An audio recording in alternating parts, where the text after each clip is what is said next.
Good morning. Good morning.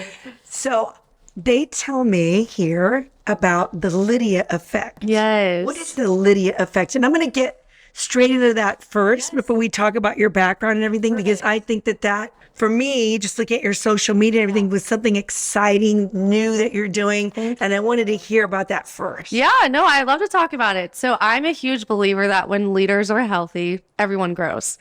Organizations grow, the people in those organizations grow. And being in leadership my whole life, my dad was a pastor, I was a college soccer player. We're going to get to my background later, but leadership is so lonely. And I believe that being vulnerable is one of the best ways to have freedom in life, when you actually are able to be vulnerable and to be able to express what you're going through, what you're wanting to do, what you want to achieve, but in a safe place. You can't just be vulnerable and raw with anybody, or especially the people that you're leading.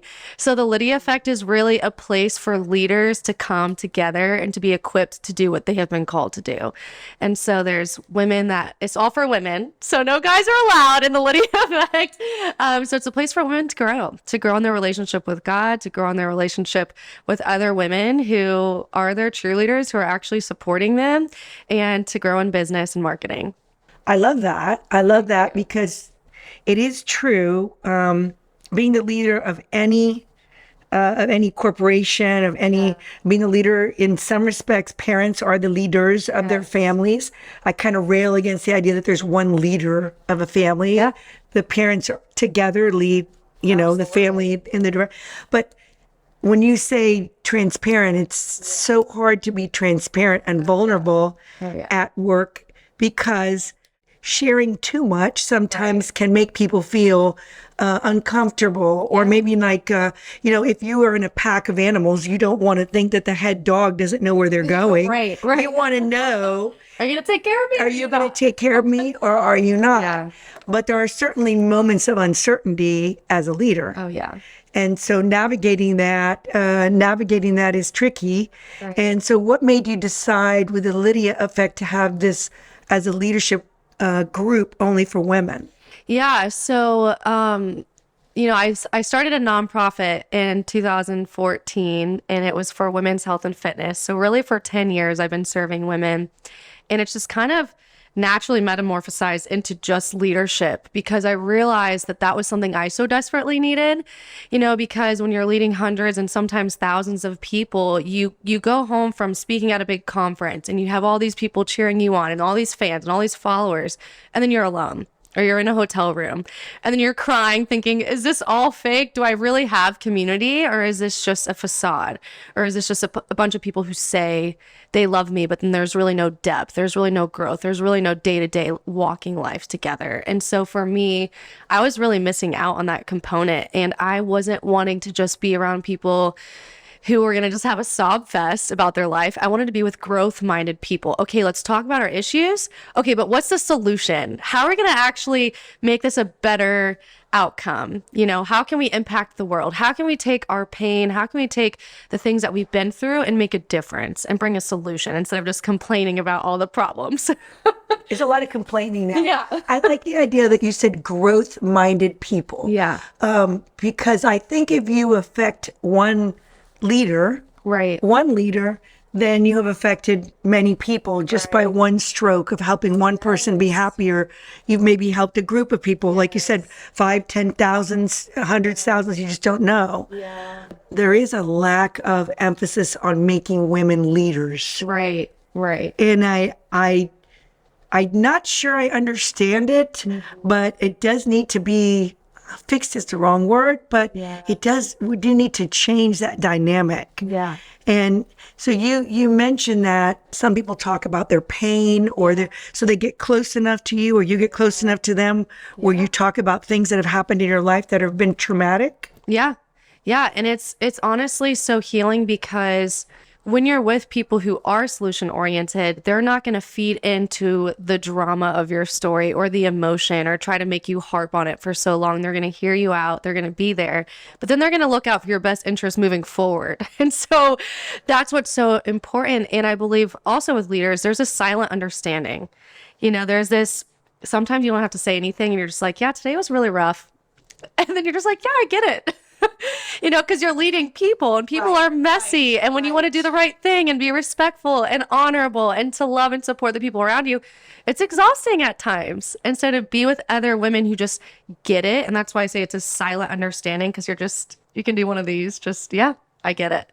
And it's so helpful. They're focusing not so much on what the trauma you've been through is, they're focusing on how you got out of it and how you can be an example or empathy for you. Yes. So hearing even the word trauma associated with, coming out of your mouth, I guess, to me, I look at you and from the outside, I see somebody who could be, I know you were a high school and college athlete, but you could have been a cheerleader. You could have been a beauty pageant queen because really pretty, blonde, and, happy smile. So it doesn't look to me like you would have a care in the world. Yeah. But you've been through your share of stuff. Yes? Yeah. Hey, tell me a little bit about that journey. Yeah, no, absolutely. I think I always say when you share a story, it brings freedom.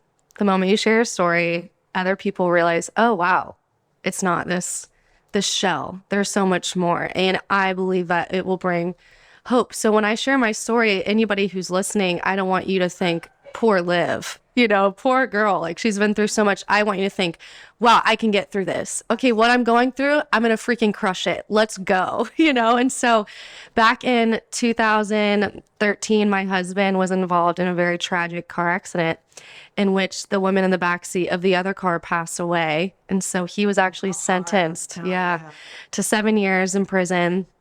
I was in corporate America. I walked in to work. I had vocal nodules. I couldn't speak. So I lost my job right out of college. And then I started modeling. My papa got stage 4 brain cancer, glioblastoma. My mom went through breast cancer. I was diagnosed with Lyme disease. There were so many trials that were all piled on top of one another And at a young age. Oh yeah, this was I was 22 when this all happened. So, the frontal lobe of my cerebral cortex isn't even formed to even rationalize what's even happening. Absolutely. So in that moment, the athlete in me was just like, okay, you're going to do this. You've done hard things. You can freaking do it. Like, be disciplined. It's going to be really difficult. A 7-year journey waiting. At the time, he was my fiance, to come out, but like, what's 70 more years, So I was just having to think long term, and I just am grateful that I was an athlete because it taught me it's going to be really painful in this moment, but it's going to develop character. It's going to develop perseverance. It's going to develop stronger muscles, or it's going to develop a better, deeper relationship. And so during that time, it was so hard, but I was able to start a nonprofit amidst all of it, and community just became everything to me. What was the nonprofit? Yeah, so exactly 1 year after Tim's accident, I founded a 501c3 for women's health and fitness, and it just really stemmed from being desperate, crying that I couldn't use my voice because I was in sales. I'm also a worship leader. I sing. And so for almost a year, I couldn't speak. And when you're in outside sales in corporate America, I can't even imagine. I have some vocal nodules and I did speech therapy for them. Oh my gosh. But I didn't get to the point where, like you said, I couldn't speak. And so it's frustrating to have your body silence you. Oh yeah. If you will. And especially, when you're the kind of person that your livelihood and your heart is in giving. Right. And so the women's fitness that you did and the coaching, how did you develop that? And how old were you when you started that? Yeah. So I was 23 when I started, which God. I've never even said that out loud. That's so crazy to think. I was 23 and it stemmed from my fiance's in prison. I'm really alone. I'm very depressed. Well, your parents at that point were both sick? My mom had not been diagnosed yet. Yeah, so my parents were still doing great, but I was living with my sister, and I just remember staying up all night watching Grey's Anatomy. I just couldn't I was so sad and so depressed. And so I would do my own thing at the house, cry it out. But then the moment I walked out the door, it was all about encouraging others and helping others. And so I never really allowed people to see like what I was really dealing with, which is obviously why I'm doing what I'm doing now. But it makes it harder because you feel like you have a facade. I think they like an imposter syndrome. You feel like you don't feel honest. Yeah. And I did Miss Florida, USA. Oh, wow. And so I didn't even know that. And I saw you and I was like, funny because I went from college athlete to doing Miss Florida, but even in that time, it was just living such a double life. It was exhausting because I'm running a nonprofit. Fox News was out all the time doing coverage. I was in 4 magazines. I'm doing all these appearances and speaking and conferences and was on the stage a lot. But yet every Saturday and Sunday, I'm in the prison visiting my husband. And so it was just this emotionally and mentally exhausting, I hate to say facade, but yeah, you're having to keep up this image when no one was understanding what was really happening on the weekends. And so it took me probably a year to start sharing about my husband's journey and just what we were going through because it wasn't sustainable to just like pretend like everything was okay. Everything's fine. Yeah. Right. And so I ended up getting diagnosed with a lot of hormonal imbalances. I got diagnosed with Lyme disease. Did you get bitten by a tick? Yes. People do not understand. My husband, I hate this whole hunting thing. Makes me want to throw up a little bit. But he's never killed anything. But he goes for the friends and all that. Yes. But I won't let him in the house. I know. I go through his outside with a little like the dog comb. Yes. And close outside because people do not realize how serious it is. And it can steal years from you in the sense that you're so exhausted. Oh my gosh. It was How did you do all, keep up with the appearances as far as, I don't mean appearances, I mean like going to places and speaking and having the energy for that with that kind of thing. How did you do that? Honestly, I don't. Because I bet you they didn't diagnose it for a while either, right? Yeah, so it was undiagnosed until I thought I was having a heart attack. Until January, I was literally in the hospital on my birthday thinking I was having a heart attack. I'd just gotten back from Tulum, Mexico for a bachelorette. And I'm like, oh gosh, was this from the bachelorette? Did I get something in Mexico? Like, what is happening? Did someone spike something? Like, what is going on? And they couldn't figure it out. My heart was okay. And my brother-in-law, he's a doctor, and he had mentioned all my symptoms really match up to be Lyme disease. And so I just said, can you just throw in Lyme in my blood? And then they diagnosed me in January of 2019. But it took like years and years and years. Because that's not where physicians' minds go. And the constellation of symptoms is, a tired here, a fever here. It's hard for them to connect it. Yeah. And so I'm like leading boot camps with hundreds of women who are relying on me. I'm on TV leading boot camps. I have all these vendors that are relying on me, and I'm just exhausted. So I'm just always caffeinated. I'm just chugging Celsius. I'm getting out there, really feeding off the energy of people. But it really got me that January of 2019. I was laid out. I couldn't work out. I couldn't walk. So one day I was walking the bridge with one of my best friends and I collapsed and I couldn't walk at all. And so I was diagnosed with POTS. I don't know if anybody's heard of POTS or dysautonomia. And so I moved back in with my parents, and I just remember. I'm sorry. Explain what POTS is for anybody who doesn't know. Yeah. What that is. So it really affects the heart and the brain. And so there's so many different ways to explain it. I'm not a doctor, so I'm going to butcher it, but it's really when you stand up or sit down, you just kind of pass out, like your whole body just gives out on you. And I've never done like a ton of research on POTS. I just know that I've been having to deal with it for a long time. But it was hard because here I was, college athlete, then I was running a fitness organization. I was opening my huge fitness spa. I'm leading 6 boot camps a week, and now I can't walk. And then I'm going home. I moved back in with my parents, and every night at dinner I would collapse.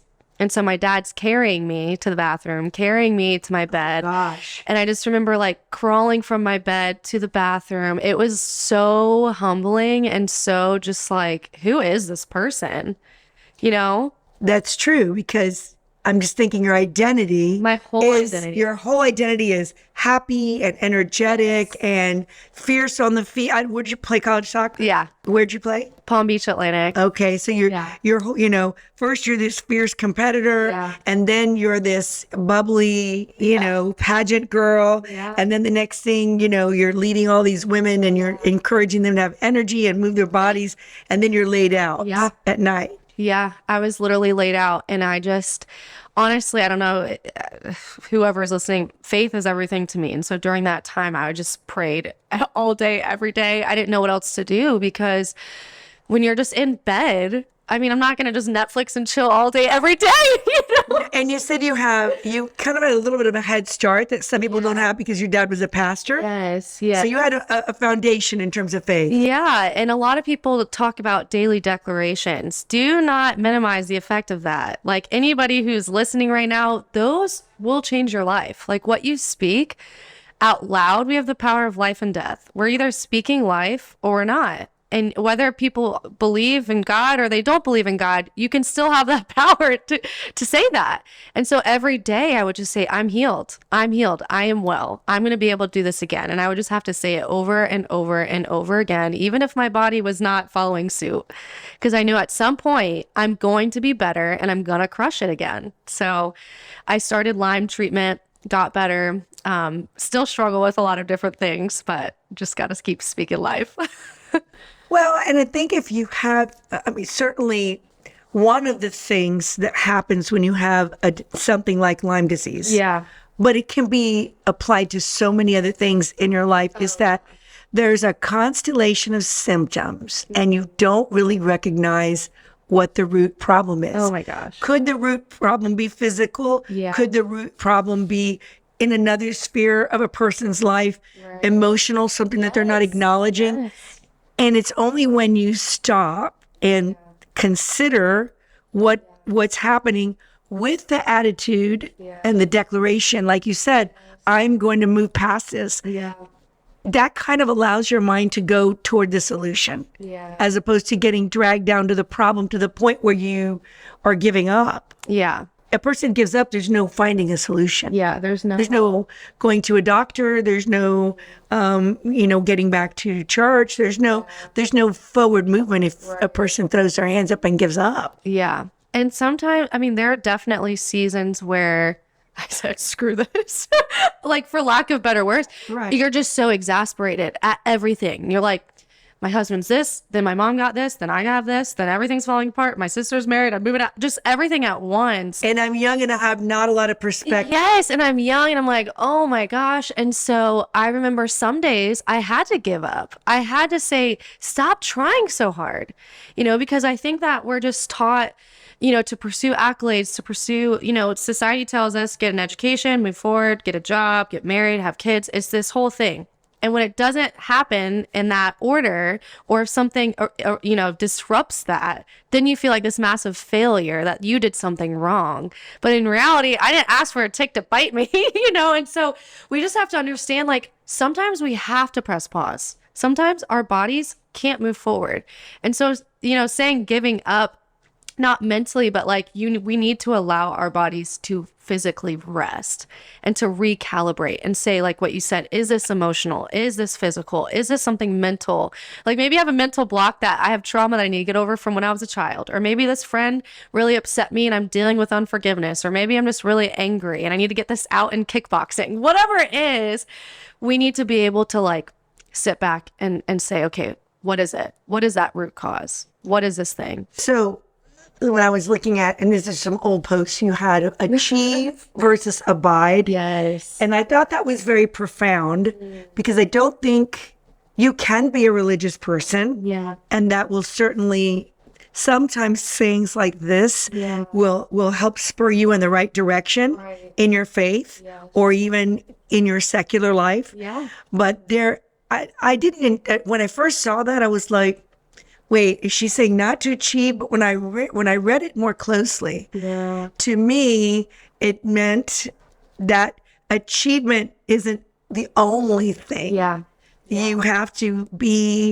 abide within yourself, you have to abide in your faith, love for other people. Now, I just looked on the surface so you can explain that concept better. Yeah, no, absolutely. That's something that I've been teaching all my clients, anybody I talk to in marketing or branding, is really, what is your identity? What's the foundation of who you are? And it's so easy for me to say achievement doesn't mean anything. Oh, it's fine. Yeah, I achieve all these things, but it doesn't matter. Lies. That's a lie. It's a total lie because I am so stinking proud of all the things that I have done. And I have totally thrived off of those for so long.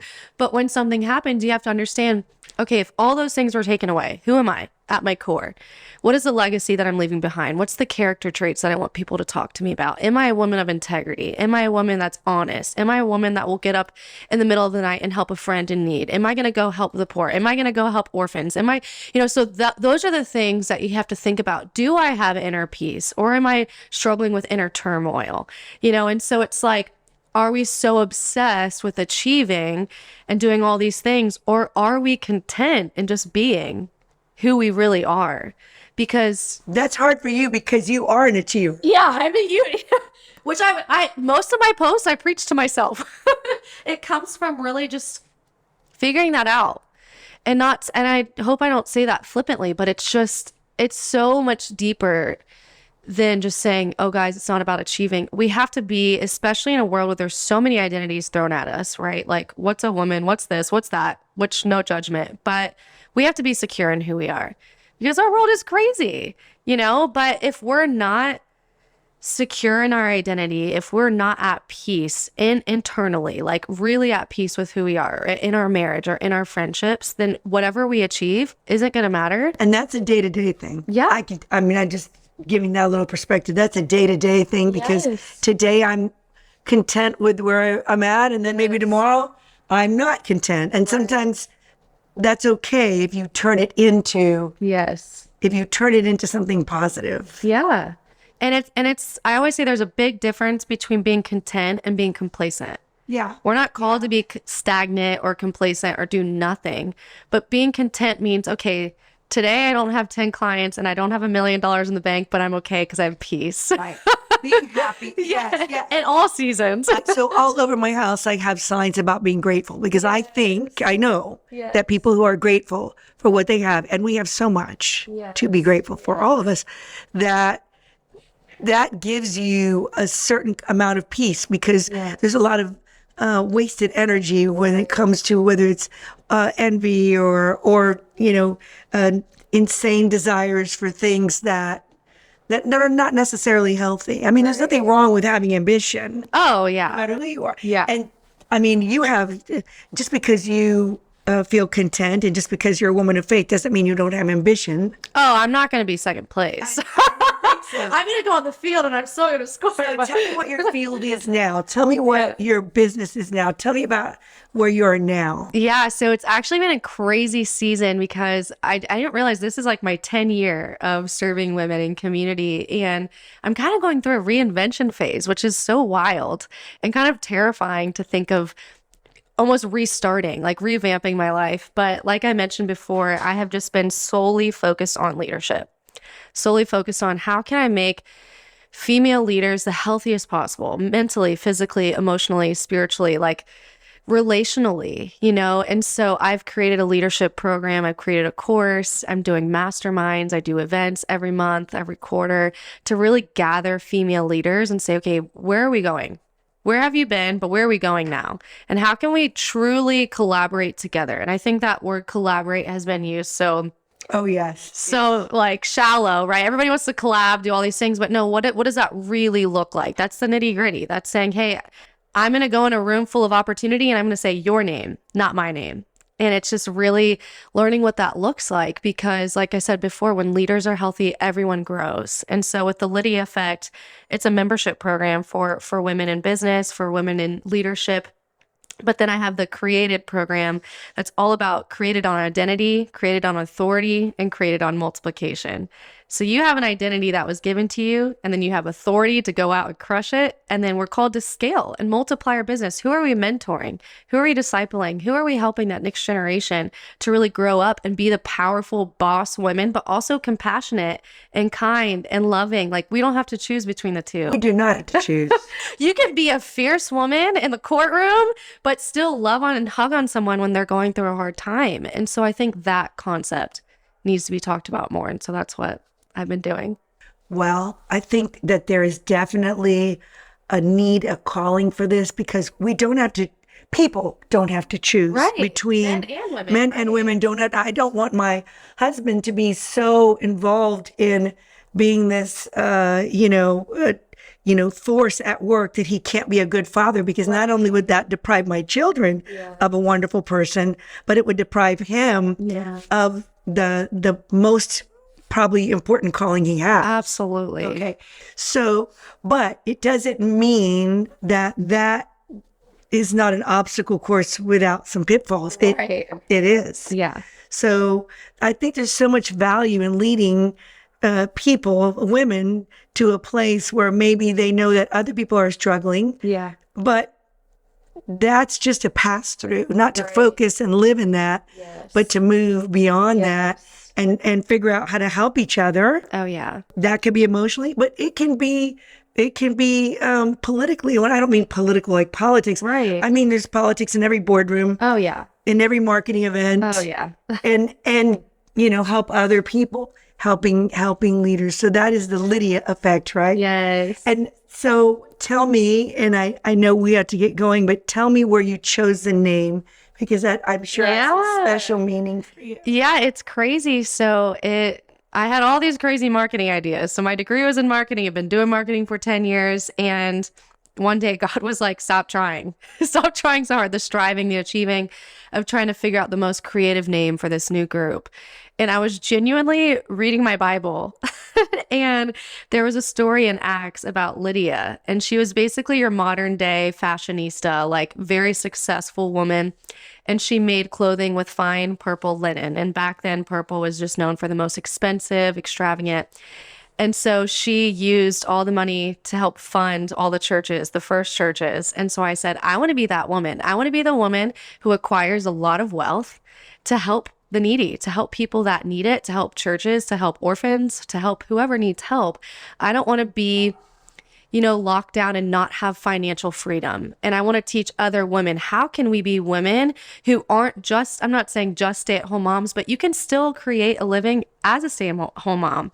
You can have wealth. It's not a bad thing to be wealthy. It's a great thing, because then you can help more people. And so I saw Lydia and I said, well, what's the effect that I want to have on people? And so it just kind of came together, the Lydia effect. So that's perfect. So that was a remedy to overthinking and divine inspiration. No, literally, God was kicking my butt, like, stop trying so hard. It's right here. So, yeah. So are there any, I'm pretty sure first you're going to say the Bible, but are there any other books that you recommend to get people started in the right direction? Oh, yeah. Are there things like that you recommend? Oh, yeah. I love books. My number one book, anybody knows, who knows me already knows what I'm going to say, is In a Pit with a Lion on a Snowy Day. And it's all about how to reframe your obstacles. Basically, this guy was approached with a lion on a snowy day, and he has the opportunity to kill the lion or to run away like a coward, which most of us would run away. I'm not going to say it's cowardly, but he goes and into the pit, kills the lion. And that's what qualified him to be the bodyguard for King David. And so many of our obstacles are what's actually qualifying us for our calling, for our purpose. And so I would recommend that to anybody. Reframed all of your obstacles. Oh, yes. Yes. I read it at least 2 or 3 times a year.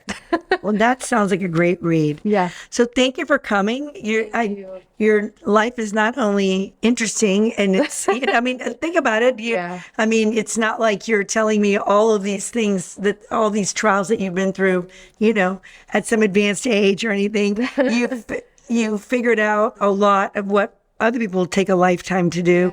And I think that, I think a higher calling and your purpose I think that's really framed where you're going, and I think we're going to see great things. Thank you. I'm gonna look to see some of these great leaders you help along the way. Thank you so much. I appreciate you for having me. Nice meeting you. You too.